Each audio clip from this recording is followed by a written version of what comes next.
നമസ്കാരം. 2019 ഫെബ്രുവരി മാസം 12-ാം തീയതി വൈകുന്നേരമായി ആലുവ UC കോളേജിന് സമീപത്തോടുകൂടിയാണ് പെരിയാർ ഇങ്ങനെ ഒഴുകിപ്പോകുന്നത്. വലിയ ശാന്ത സ്വഭാവത്തോടു കൂടി തന്നെയാണ് പെരിയാർ അന്നും ഈ പറയുന്ന ഫെബ്രുവരി മാസം 12-ാം തീയതി ചൊവ്വാഴ്ച ദിവസവും ഒഴുകിക്കൊണ്ടിരുന്നത്. അപ്പം അതിനടുത്തായി കുറച്ച് കുട്ടികൾ വരുന്നു. അതായത് UC കോളേജിന് സമീപത്തുള്ള ഒരു വിൻസെൻഷ്യൽ വിദ്യാഭവൻ സെമിനാരിയിൽ നിന്നുള്ള ഒരു കൂട്ടം വിദ്യാർത്ഥികൾ അവിടേക്ക് എത്തുകയാണ്. വിദ്യാർത്ഥികൾ അവിടെ എത്തി. അവിടെ ഒരു ചെറിയ കടവുണ്ട്. ആ കടവെന്ന് വെച്ചാൽ സ്നാനഘട്ടം എന്നൊക്കെ നമുക്ക് വിളിക്കാൻ കഴിയും. അതായത് അവിടെ ഇറങ്ങാം, കുളിക്കാം, വേണമെന്നുണ്ടെങ്കിൽ അത്യാവശ്യം അവിടെ നിന്നിട്ട് തുണിയൊക്കെ അലക്കാം. അങ്ങനെ തുടങ്ങിയ ആൾക്കാർ ആ പുഴയെ ആക്സസ് ചെയ്യുന്നതിന് വേണ്ടിയിട്ട് ഉണ്ടാക്കിയിട്ടിരിക്കുന്ന ഒരു കടവാണ്. ആ കടവിലേക്ക് ഈ കുട്ടികൾ പതുക്കെ അവിടേക്ക് വരുന്നു. അപ്പം കുട്ടികൾ അവിടെ എത്തിക്കഴിഞ്ഞപ്പോഴാണ് അവർ പെട്ടെന്ന് ആ വെള്ളത്തിനകത്ത് ആ പെരിയാറിൻ്റെ ആ വിരിമാറിൽ തന്നെ എന്ന് പറയേണ്ടി വരും. അപ്പോൾ അവിടെ ആയിട്ട് ഒരു അസാധാരണമായ എന്തോ ഒരു സാധനം അവിടെ കിടക്കുന്നു. ഒരു വലിയ പൊതിക്കെട്ട് പോലെ എന്തോ ഒന്ന്. അപ്പോൾ വിദ്യാർത്ഥികൾ അതിലേക്ക് സൂക്ഷിച്ചു നോക്കി. സാധാരണഗതിയിൽ അതൊന്നും ഉണ്ടാകാൻ പാടില്ലാത്തതാണ്. സാധാരണ അങ്ങനെ സംഭവിക്കാറുമില്ല. കുട്ടികൾ അതിലേക്ക് സൂക്ഷിച്ച് നോക്കിയപ്പോൾ അവരൊരു കാഴ്ച കണ്ടു. അത് സാധാരണഗതിയിൽ അവർ വിചാരിച്ചെന്തോ വേസ്റ്റ് ഡിസ്പോസ് ചെയ്തതായിരിക്കുമെന്നാണ് കരുതിയത്. അവരപ്പോൾ കുറച്ചുകൂടെ സൂക്ഷിച്ച് നോക്കിയപ്പോൾ ഒരു കൈ പുറത്തേക്ക് നീണ്ടിരിക്കുന്നത് കണ്ടു. ആ കൈ ഒരല്പം അഴുകി തുടങ്ങിയിട്ടുണ്ട് എന്നുള്ളത് മനസ്സിലായി. അതൊരു മനുഷ്യൻ്റെ കൈയായിരുന്നു. അതായത് ഒരു സ്ത്രീയുടെ കൈ എന്നൊക്കെ നമുക്ക് പറയാൻ പറ്റുന്ന രീതിയിലുള്ള ഒരു കൈ. ഈ കൈ കണ്ട പാടെ തന്നെ ഈ വിദ്യാർത്ഥികൾക്ക് പെട്ടെന്ന് ആശയക്കുഴപ്പമായി. അയ്യോ, അതൊരു മൃതദേഹമായിരിക്കാം എന്നുള്ളത് ഒറ്റ നോട്ടത്തിൽ തന്നെ നമുക്ക് മനസ്സിലാക്കാൻ സാധിക്കും. അതൊരു കൊലപാതകമാണ്. കൊലപാതകം നടത്തിയതിന് ശേഷം ആ മൃതദേഹം ഒരു പുതപ്പിനുള്ളിൽ പൊതിഞ്ഞ് അത് പുഴയിലേക്ക് എടുത്ത് കളഞ്ഞിരിക്കുകയാണ് എന്ന് മനസ്സിലായി. അപ്പോൾ അവർ പെട്ടെന്ന് തന്നെ ആലുവ റൂറൽ പോലീസ് സ്റ്റേഷനിലേക്ക് വിളിച്ച് വിവരം പറഞ്ഞു. ആലുവ സ്റ്റേഷനിലേക്ക് വിളിച്ച് പറഞ്ഞു. അപ്പോൾ പോലീസ് അവിടെ സ്ഥലത്തേക്ക് എത്തി. ഇപ്പോൾ വൈകുന്നേരം ആയതുകൊണ്ട് തന്നെ അവർ പരമാവധി ശ്രമിച്ചു നോക്കി. പിന്നീട് അവിടെ വെളിച്ചക്കുറവുണ്ട്. കാര്യം എന്തായാലും ആൾ മരണപ്പെട്ടു പോയി. മൃതദേഹം വീണ്ടെടുത്താൽ മതിയല്ലോ. അപ്പം അതുകൊണ്ട് തന്നെ അത് ഒഴുകിപ്പോകില്ല എന്ന് ഉറപ്പായതുകൊണ്ട് തന്നെ അവർ അന്നത്തെ ദിവസം ആ മൃതദേഹം പുറത്തേക്കെടുത്തില്ല. പിറ്റേ ദിവസം അവർ ബുധനാഴ്ച ദിവസം, അതായത് ഫെബ്രുവരി മാസം 13-ാം തീയതി അവരവിടെ എത്തി. പോലീസ് ആ മൃതദേഹം പുറത്തേക്കെടുത്തതിന് ശേഷം ഇത് നേരെ അവിടെയുള്ള കളമശ്ശേരി മെഡിക്കൽ കോളേജിലേക്ക് പോസ്റ്റ്മോർട്ടത്തിന്, അവിടുത്തെ ഇൻക്വസ്റ്റ് നടപടികളും കാര്യങ്ങളും എല്ലാം കഴിഞ്ഞു.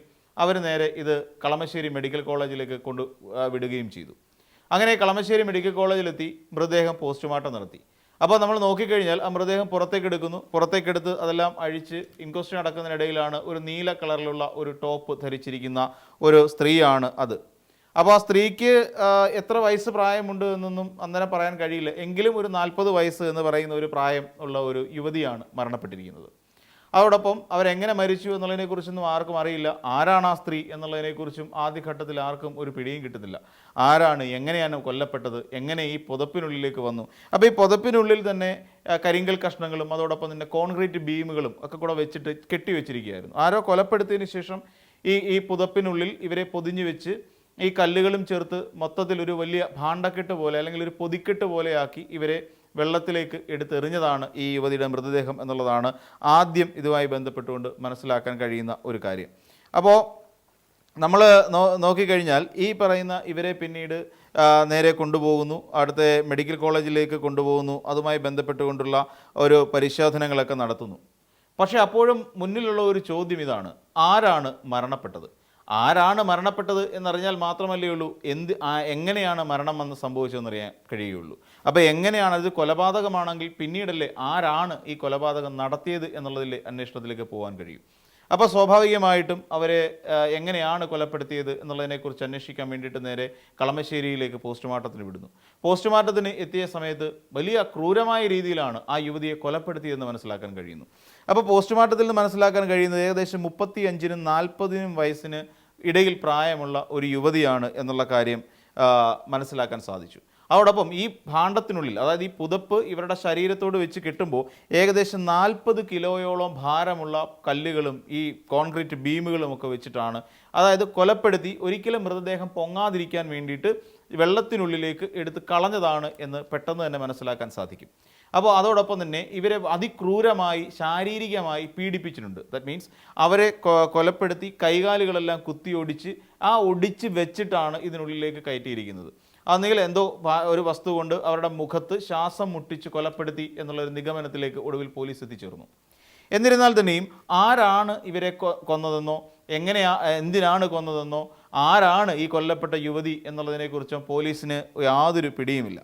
അപ്പോഴേക്കും ഈ പോലീസ് ഇതിനു വേണ്ടിയിട്ട് ഈ ഒരു അന്വേഷണവുമായി ബന്ധപ്പെട്ടുകൊണ്ട് അവിടെ നമ്മൾ നോക്കിയ 15 അംഗ അന്വേഷണ സംഘത്തെ, അതായത് Aluva east police case register ചെയ്തു, കൊലപാതകം ഇതിന് കേസ് രജിസ്റ്റർ ചെയ്തു. അതോടൊപ്പം ഒരു 15 അംഗ SIT ഗ്രൂപ്പിനെ അവിടെ ഫോം ചെയ്ത് അന്വേഷണത്തിൻ്റെ കാര്യങ്ങളുമായി മുന്നോട്ട് പോവുകയും ചെയ്തു. അതോടൊപ്പം തന്നെ വീണ്ടും അന്വേഷണം ഇങ്ങനെ തുടർന്നു പോവുകയാണ്. അപ്പം ഇതിനുശേഷം ഏകദേശം 2020 അപ്പം ആദ്യഘട്ടത്തിൽ ഇവർ അന്വേഷിച്ചിട്ടൊന്നും ഈ SIT അന്വേഷിച്ചിട്ടൊന്നും കാര്യങ്ങൾ പിടികിട്ടിയില്ല. തുടർന്ന് 2020 ഈ കേസ് ക്രൈംബ്രാഞ്ചിന് കൈമാറുകയും ചെയ്തു.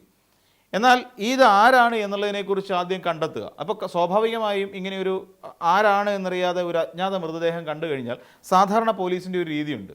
അതായത് ഈ മൃതദേഹം കണ്ടെത്തിയ പോലീസ് സ്റ്റേഷൻ പരിധിയിലോ അതല്ല അതിന് പുറത്ത് കുറച്ചുകൂടെ അന്വേഷണം വിശാലമാക്കുന്ന തരത്തിൽ സമീപ ജില്ലകൾ, തമിഴ്നാട്, കർണാടക തുടങ്ങിയ ജില്ലകളുമായി ബന്ധപ്പെട്ടുകൊണ്ടോ കേരളത്തിൽ ഉടനീളമുള്ള മിസ്സിംഗ് കേസുകളെക്കുറിച്ച് അന്വേഷിക്കുന്ന പതിവാണ്. അതായത് ഈ പറയുന്ന രൂപസാദൃശ്യത്തോടു കൂടിയ അല്ലെങ്കിൽ ഈ പ്രായപരിധിയിൽപ്പെട്ട, അതായത് 35 മുതൽ 40 വയസ്സ് വരെ പ്രായമുള്ള ഒരു യുവതി എന്നുള്ള നിലയിൽ ഈ പ്രായത്തിലുള്ള ഏതെങ്കിലും യുവതികളെ ഇതേ കോസ്റ്റ്യൂമിൽ, അതായത് ഇതേ ഡ്രസ്സിൽ മിസ്സായതായി എവിടെയെങ്കിലും അന്വേഷണം നടത്തിയിട്ടുണ്ടോ എന്നുള്ളതിനെക്കുറിച്ച് അന്വേഷിക്കുകയായിരുന്നു. അപ്പോൾ അങ്ങനെ വിശദമായ ഒരു തിരക്കം നടത്തി. അതായത് തമിഴ്നാട്ടിലും കർണാടക അടക്കമുള്ള സംസ്ഥാനങ്ങളിലേക്ക് കൂടി ഈ മിസ്സിംഗ് കേസ് രജിസ്റ്റർ ചെയ്തിട്ടുണ്ടോ എന്നറിയാൻ വേണ്ടിയിട്ട് നമ്മുടെ ഈ ക്രൈംബ്രാഞ്ച് അന്വേഷണമൊക്കെ നടത്തി. എങ്കിൽ തന്നെയും വലിയ ഫലമൊന്നും ഉണ്ടായില്ല. ആരാണ് കൊല്ലപ്പെട്ടതെന്നോ അങ്ങനെ ഒരു സ്ത്രീയുടെ മിസ്സിംഗ് കേസുകളെ കുറിച്ചിട്ടുള്ള വിവരങ്ങളൊന്നും ക്രൈംബ്രാഞ്ചിന് കിട്ടിയിരുന്നില്ല എന്നുള്ളതാണ്.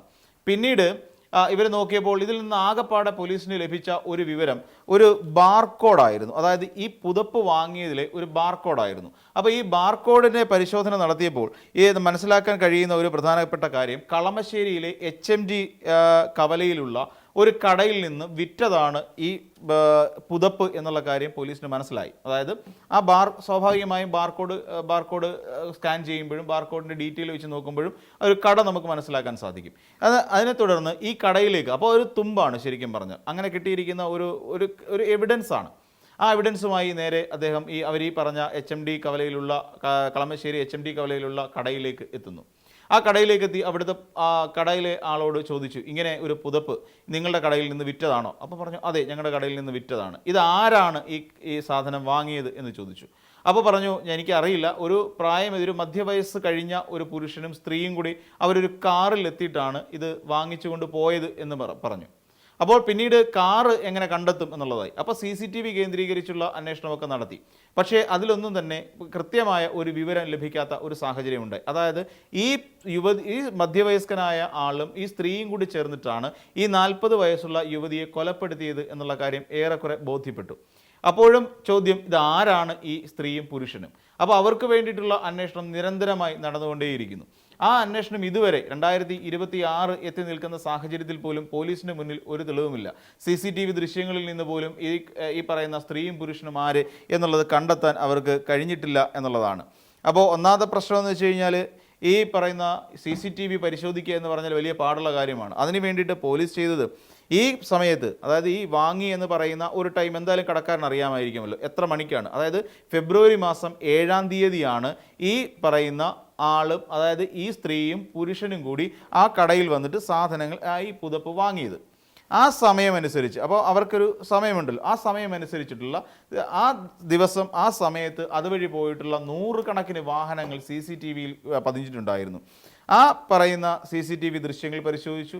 പിന്നീട് അതുവഴി കടന്നു പോയിട്ടുള്ള അവിടെ കണ്ടിട്ടുള്ള മൊബൈല് അടുത്ത ഈ പറയുന്ന പെരിയാറിൻ്റെ ഈ ഭാഗത്തേക്ക് ആലുവ UC കോളേജിനടുത്തേക്കുള്ള ടവറിലേക്ക് വരുന്ന സമയം, ഇതെല്ലാം കൂടെ കണക്കാക്കി എല്ലാം പരിശോധിച്ചിട്ട് കൂടിയും ഈ പറയുന്ന കാറ് കണ്ടെത്താൻ കഴിഞ്ഞില്ല എന്നുള്ളതാണ് ഏറ്റവും പ്രധാനപ്പെട്ട ഒരു കാര്യം. കാരണം ഇവർക്ക് കാറിൽ വന്ന ഒരു സ്ത്രീയും പുരുഷനും എന്നുള്ളത് മാത്രമേ അറിയുള്ളൂ, അല്ലാതെ അതിൻ്റെ കാറിൻ്റെ നമ്പറോ ഒന്നും അറിയില്ല.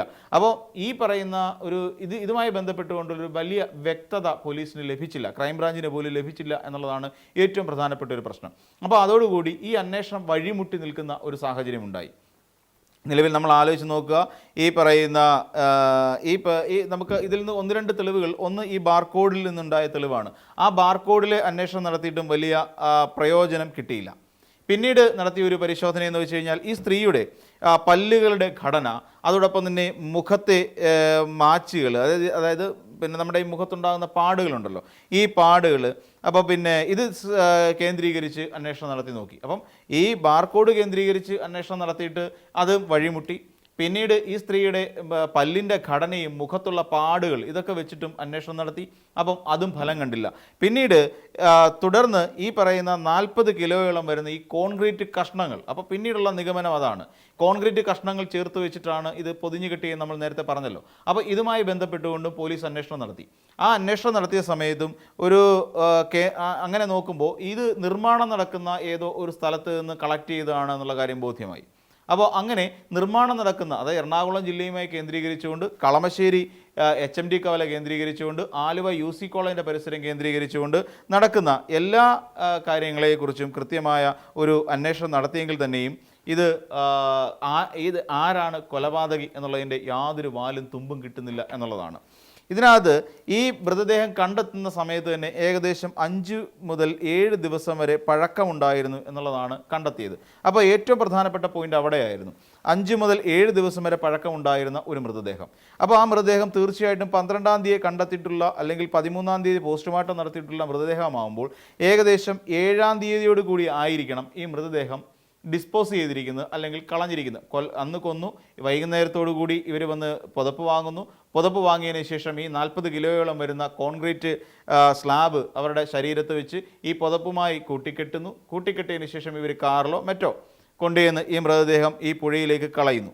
അപ്പം സ്വാഭാവികമായും 7-ാം തീയതി കൊലപാതകം നടന്നിട്ടുണ്ടാവാം, അല്ലെങ്കിൽ 6-ാം തീയതി കൊലപാതകം നടന്നിട്ടുണ്ടാകാം എന്നുള്ള ഈ പറയുന്ന കാര്യങ്ങളൊക്കെ നോക്കി.